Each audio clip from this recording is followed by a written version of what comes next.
Hello everyone, my name is Simran Chaudhary and today I am going to talk about my personal experience in Kota. Right तो थोड़ी सी कोटा की कहानी सुनेंगे और मैं तो बोलूँगी. तो मैं कोटा में बेसिकली 1 साल रही हुई हूँ. लास्ट जो मेरा ड्रॉप था वो कोटा में ही रहा था. मतलब 2023 से सितंबर से मई तक आई वॉज इन कोटा. तो वहाँ का थोड़ा अलग ही सीन है, तो वो ही मैं आपके साथ शेयर करना चाहूँगी. So let's begin.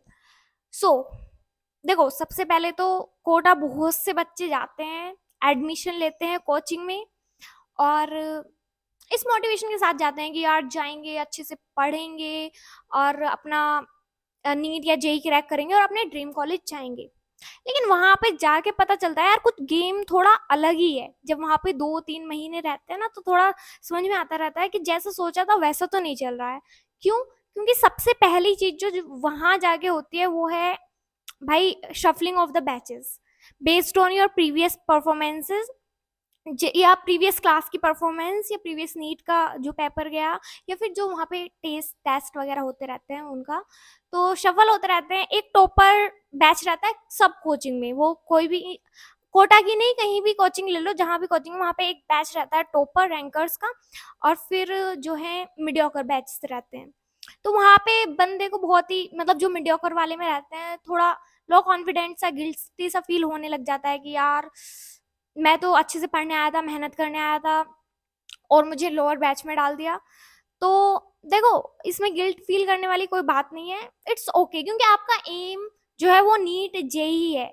वो ये नहीं है कि आपको टॉपर बैच में रहना है. क्योंकि मैं एक रियलिटी में आपको बताऊं, मैं खुद टॉपर बैच में थी, लेकिन मोस्टली मतलब 50% ऑफ द माई बैचमेंट्स वो पिछले साल भी इसी टॉपर बैच में थे. इसका मतलब समझ रहे हो? इसका मतलब ये नहीं कि आप टॉपर बैच में आ गए तो 100% सिलेक्शन है ही, ठीक है, और मीडियोकर में नहीं होता, ऐसा कुछ नहीं है. बस आपकी मेहनत पे डिपेंड करता है, आप कोई से भी बैच में हो. अब सेकंड चीज जो मुझे बहुत अफेक्ट करी भाई, वो है भाई, मतलब कि मुझे ऐसा लगता है पर्सनली कि वहाँ पे टीचर बहुत ज्यादा पढ़ाते हैं. मुझे ऐसी आदत नहीं थी. मुझे ऑनलाइन मैंने पढ़ा था सब कुछ फिजिक्स वाला से, और इतना एक्स्ट्रा नहीं पढ़ा था, थोड़ा बहुत ही पढ़ा था. लेकिन वहाँ पे काफी डिटेल में पढ़ाते हैं. एनसीईआरटी तो इतनी है तो वो इतना डिटेल में पढ़ा देंगे, और फिर वो कहते हैं कि बाई चांस 1% अगर एग्जाम में आ गया तो आपको उसके लिए प्रिपेयर कर रहे हैं. तो बहुत से बच्चे पढ़ते भी थे, हो जाता है, मतलब जो एक्स्ट्रा ऑर्डिनरी बच्चे होते हैं वो कर लेते हैं सब कुछ कवर. बट मेरे से नहीं हो पाया था. तो मैं क्या करती थी, मैं जितना एनसीईआरटी में उतना ही पढ़ती थी, मैं एक्स्ट्रा पढ़ती ही नहीं थी, ना उसके नोट्स बनाती थी. बेसिकली मैंने ज़्यादातर कोचिंग अटेंड नहीं की, मैं वहाँ पे टेस्ट वगैरह के लिए रुकी थी. तो मतलब क्योंकि वहाँ पे जो भी टीचर है अपने सब्जेक्ट में, अपने फील्ड में एक्सपर्ट है. सपोज कोई ऑर्गेनिक पढ़ा रहा है तो उसे ओवरऑल ऑर्गेनिक की नॉलेज होगी. फिजिक्स में भी वो पूरी फिजिक्स एक टीचर नहीं पढ़ाते. तो इलेक्ट्रोस्टैट्स अलग पढ़ा रहे हैं, मैग्नेटिक वाला अलग पढ़ा रहे हैं. बेसिकली मैग्नेटिक्स और इलेक्ट्रोस्टैट्स तो एक ही टीचर पढ़ाते हैं. मतलब मैकेनिक्स के अलग टीचर हैं, रे ऑप्टिक्स के अलग. तो सब्जेक्ट में भी पर्टिकुलर टॉपिक में जो एक्सपर्ट हैं तो वो पढ़ाते हैं. तो बेसिकली मतलब उन्हें बहुत ज्यादा एक्सपीरियंस है तो वो एक्स्ट्रा पढ़ाएंगे ही, उन्हें सब कुछ पता है तो. लेकिन हमें क्या है, हमें तो मतलब किसी सब्जेक्ट में पीएचडी नहीं करनी ना.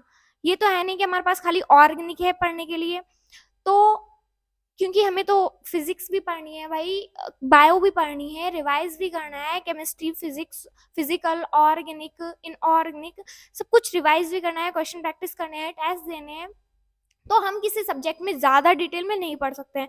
और एक ईयर होता है हमारे पास, अगर ड्रॉप है तो 1 साल वैसे है, दोनों 11th 12th. तो इसके लिए मैं तो एक्स्ट्रा चीज़ों पे ध्यान नहीं देती थी. और एक्स्ट्रा चीज़ें इंपॉर्टेंट भी नहीं होती हैं. मतलब एनसीईआरटी पढ़ो ठीक है, उससे जहाँ कहाँ ही एक्स्ट्रा आएगा. और एक्स्ट्रा पढ़ने के लिए तो बहुत सारी चीज़ें हैं यार. मतलब यही कोई जितना वो पढ़ा रहे हैं वही एक्स्ट्रा, उससे भी बाहर आ गया तो. क्योंकि इंफॉर्मेशन तो इतनी है, अनलिमिटेड है ना किसी भी चीज़ में. तो ये चीज़ जो मुझे लगी वो बहुत एक्स्ट्रा बढ़ाते हैं. मतलब मुझसे नहीं हो पाया था इतना ज़्यादा, क्योंकि सब कुछ मिक्स हो जाता है ना. फिर इम्पोर्टेंट पता ही नहीं चल रहा यार, ये इम्पोर्टेंट है, ये नहीं इम्पोर्टेंट है, क्या पढ़ें क्या नहीं. तो वो दिक्कत हुई थी. तीसरी चीज भाई, बहुत महंगाई है वहाँ पे. मतलब कि हर एक चीज, एक तो कोचिंग से इतनी महंगाई है, मतलब 2-3 लाख आप कोचिंग में दोगे, उसके बाद हॉस्टल रूम ढूंढोगे 12-13 हजार रुपए पर मंथ से कम हॉस्टल नहीं मिलेगा। उसके बाद हॉस्टल का खाना बस 2 दिन खा लो, उसके बाद ऐसे बोर हो जाते हैं ना बहुत ज्यादा। और फिर बाहर जाओ, लोकल पीपल जो वहां पे लोकल वेंडर्स है या कोई सब्जी वाला है, फ्रूट्स वाला है, शॉपकीपर है, वो भी इतनी मतलब वहां पे बच्चों को एकदम लूटने पे लगे पड़े हैं। पूरे इंडिया में जो केले हैं, बनाना वो दर्जन से बिकते हैं, डजन से, लेकिन कोटा में क्या ही पता नहीं अलग सिस्टम चल रहा है, वहां पे बिकते हैं किलो से केले। मैंने पहली बार देखा, मैं ये क्या है, इनका अलग ही रूल रेगुलेशंस है। तो ये चीज मैंने देखी। चौथी चीज जो अब वहां पे चल रही है, मतलब उन्होंने काफी सुसाइड केसेस आ रहे हैं ना, तो थोड़ा सा वो रखे हुए उन्होंने काउंसलर्स वगैरह, साइकोलॉजिस्ट, साइकेट्रिस्ट, ताकि बच्चों पे प्रेशर ना आए, उनसे वो कंसल्ट कर सकें, तो ऐसी चीजें हैं। बाकी मतलब कॉज पे तो पता नहीं वो वर्क कर रहे हैं नहीं कर रहे हैं, क्योंकि कॉज तो भाई सुसाइड का वही है ना, डिप्रेशन ज्यादा जब हो जाता है तो, है ना। लेकिन वो जिसके थ्रू बच्चा सुसाइड कर रहा है उस पे बहुत फोकस कर रहे हैं। कैसे, मान लो कोई पंखे पे लटक के कर रहा है, तो उन्होंने हर हॉस्टल के सब फैन में स्प्रिंग लगा दी है कि अगर उससे 35 kg से ज्यादा अगर वेट लटका तो पंखा नीचे आ जाएगा। और सब मतलब जितने भी हॉस्टल या कोचिंग्स वगैरह है, बालकनी में सब में मैश लगा हुआ है, सब में जाल लगा हुआ है ताकि कोई कूद ना सके। और काफी ऐसी चीजें कर रखी हैं। तो चौथी मतलब तीसरी चीज जो और लगी, मतलब जो थी वहां पे, वो ये थी। उसके बाद, और उसके बाद एक चीज जो मुझे लगी यहाँ पे, जो मतलब कि जिनका सिलेक्शन हो जाता है या जो रैंक निकाल देते हैं यार 1 या वो, मतलब उन्हें इतना ग्लोरीफाई करते हैं, ऐसे जीप में बैठा के ऐसा मोटिवेशन सा गाना चला देंगे वो वाला, यही लक्ष्य है तेरा, ऐसे करके।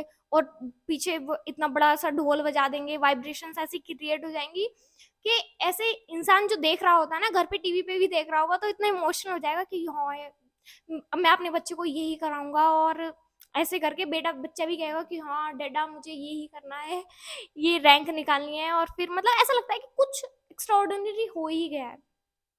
तो ऐसा कुछ नहीं है यार, वो सब मार्केटिंग के मेथड्स हैं, तो चलता है।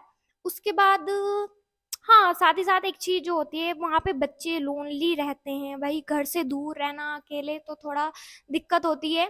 और उसके बाद अगर प्रेशर ज्यादा है, पढ़ाई हो नहीं पा रही है, टेस्ट में मार्क्स कम आ रहे हैं, तो फिर एंग्जाइटी, डिप्रेशन, वो सब मतलब काफी बच्चे मैंने देखे हैं वहां पे। वैसे सुसाइड केसेस तो आते ही रहते हैं, साथ ही साथ कुछ काफी सारे बच्चों को हेल्थ प्रॉब्लम भी बहुत सारी होती है, मतलब कि किसी को हाई ब्लड प्रेशर, मतलब मैंने ही वहां पे जब थी एक न्यूज थी, किसी की हाई बीपी से बच्चे की मतलब जान चली गई, तो बहुत डेंजरस सा सीन है। और बाकी तो वहां पे सब ठीक ठाक ही है, मतलब एनवायरनमेंट ठीक है। अगर आप पढ़ना चाहते हो और सच में आप चाहते हो कि हाँ यार, मतलब पढ़ाई वाला एनवायरनमेंट अच्छा खासा है, आप अपने कोचिंग से हॉस्टल अच्छे से पढ़ो, आपको बच्चे ही बच्चे दिखेंगे। और आप अगर अपने आप को इतना सेल्फ कंट्रोल है कि डिस्ट्रैक्ट होने से बचा लो ये सब, तो सही है। पढ़ाई का माहौल तो है ही भाई, कोचिंग हब है इंडिया का, तो यू कैन रेफर और not. It was my personal experience. I am not saying कि तुम जाओ नहीं जाओ, बस फन के लिए ऐसे ही बता रही हूँ। So that's it, bye, thank you.